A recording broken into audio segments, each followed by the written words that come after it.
అందరికీ నమస్కారం. డైలీ పంచాంగం ఛానల్ కి స్వాగతం. తుల రాశి వారికి జరిగే శుభాలు అశుభాలేంటో తెలుసుకుందాం. ఈ వీడియోని తప్పకుండా చివరి వరకు చూడండి. ఈ వీడియోని ఇంకా లైక్ చేయకపోతే వెంటనే లైక్ చేయండి.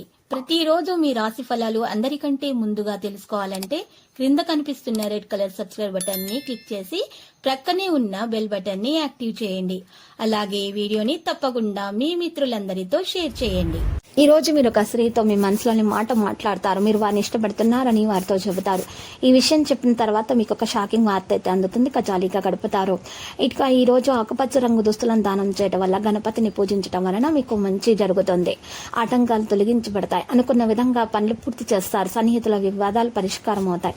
శుభకార్యాల్లో పాల్గొంటారు. ఆర్థిక పరిస్థితి మెరుగ్గా ఉంటుంది. దీర్ఘకాలిక సమస్యలు పరిష్కారం అవుతాయి. కొన్ని విషయాలను నిర్ణయాలు తీసుకుంటారు. వాణిజ్య భాగస్వామ్య వ్యాపారాలు సాఫీగా సాగిపోతాయి. ఉద్యోగాల్లో హోదాలు పెరుగుతాయి. రాజకీయ సాంకేతిక రంగాల వారికి మంచి గుర్తింపు వస్తుంది. విద్యార్థుల గందరగోళం తొలగిపోతుంది. మహిళలకు ఆస్తి లాభం చేకూరుతుంది. దక్షిణామూర్తి స్తోత్రాలు పఠించండి. ఈ రోజు నూతన ఉత్సాహంతో పనులు పూర్తి చేస్తారు. ఆర్థిక లావాదేవీలపై సంతృప్తి చెందుతారు. సన్నిహితులతో ఉత్సాహంగా గడుపుతారు. సేవా కార్యక్రమాల్లో చురుగ్గా పాల్గొంటారు. అనుకున్న కార్యాలు సాధిస్తారు. వాణిజ్య వ్యాపారస్తులకు నూతన పెట్టుబడులు వస్తాయి. ఉద్యోగాల్లో సమస్యలు తీరుతాయి. చిత్ర పరిశ్రమ వారు, వైద్య రంగాల వారికి పురస్కారాలు ఉంటాయి. విద్యార్థులు అనుకూల ఫలితాలు సాధిస్తారు. మహిళలకు శుభవార్తలు దక్కుతాయి. పసుపు రంగు దుస్తులను దానం చేయాలి. నరసింహస్వామి స్తోత్రాలను పఠించాల్సి ఉంటుంది. ఇక ఈరోజు చూసినట్లయితే కొంతమందికి రుణాలు చేయాల్సి ఉంటుంది. ఆకస్మిక ప్రయాణాలు సంభవం, ఒప్పందాలు వాయిదా వేసుకోవాల్సి ఉంటుంది. దేవాలయాలను సందర్శించండి. రామాలయాన్ని సందర్శించటం వలన, రామాలయం వద్ద ఉన్నటువంటి పేదలకు మీరు అన్నదానం చేయటం వలన, బట్టలను దానం చేయటం వలన మీకు ఖచ్చితముగా మంచి రాజయోగం కలిగే సూచనలు అయితే కనిపిస్తున్నాయి. ఇంకా వాణిజ్య వ్యాపారాలలో కూడా మీకు మంచి ఫలితం అనేది దక్కుతుంది. ఉద్యోగులకు ఆకస్మిక మార్పులు ఉంటాయి. చిత్ర పరిశ్రమ వారు, క్రీడాకారులకు ప్రయత్నాలు విఫలం అవుతాయి కాబట్టి జాగ్రత్తగా విషయాలను నిర్వహించండి. విద్యార్థుల ఫలితాల నిరుత్సాహం తప్పదు. మహిళలకు మానసిక ఆందోళన తప్పదు. ఇటువంటి పరిస్థితుల్లో ఉన్నటువంటి వారు మరి పరిహారం చేసినట్లయితే మంచి ఫలితాలు వచ్చే విధంగానే ఉన్నాయి.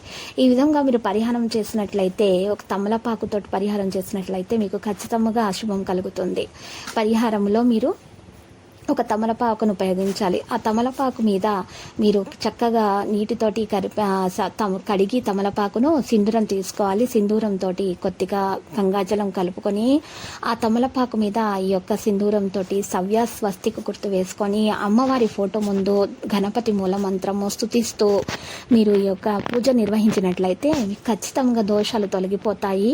మీకు అన్ని శుభాలు కలుగుతాయి. లక్కీ సంఖ్య 67, లక్కీ కలర్ అయితే మరి వెండి. ప్రతిరోజు ఈ విధంగా రాశి ఫలాలు తెలుసుకోవడానికి వీడియోని తప్పకుండా లైక్ చేయండి. క్రింద కనిపిస్తున్న రెడ్ కలర్ సబ్స్క్రైబ్ బటన్ ని తప్పకుండా క్లిక్ చేయండి. లైక్ మరియు సబ్స్క్రైబ్ చేసిన వారికి ఈ రోజు ఏదో ఒక శుభవార్త వినాలని నేను దేవుణ్ణి ప్రార్థిస్తున్నాను.